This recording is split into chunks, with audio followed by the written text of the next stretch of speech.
لكل حدا مقرر يكفي حياته عادي. حياتي لا، بده يوقف كل شيء بحياتكم. كل شيء بحياتكم بدكم توقفوه.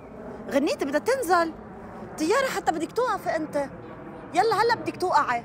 شوفي شو بدك تعملي. ما بيصير.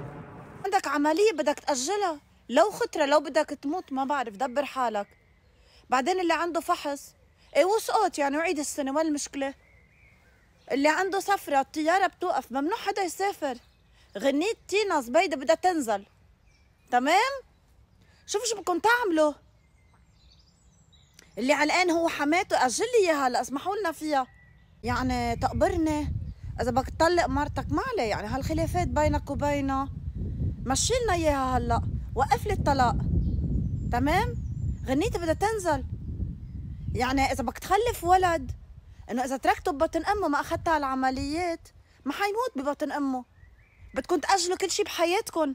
بده يتجوز تقبرني هلا، اذا انطرت كل هالوقت ما بقى فيك تضاين هلا؟ ما بقى فيك تضاين؟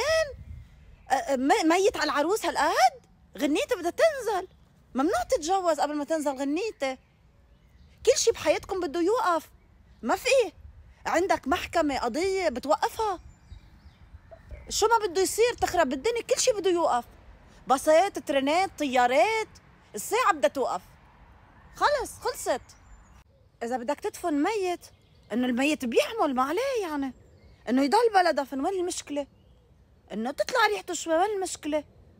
غنيتها بدها تنزل، ممنوع شي يصير.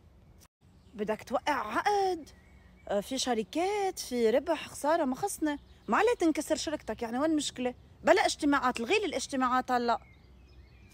لا بدك تاخد فاكانس؟ إنه ما حلي لك تاخد فاكانس إلا هلا؟ لا تعمل فاكانس حسابي أنا؟ غنيتها بدها تنزل يا شيخ.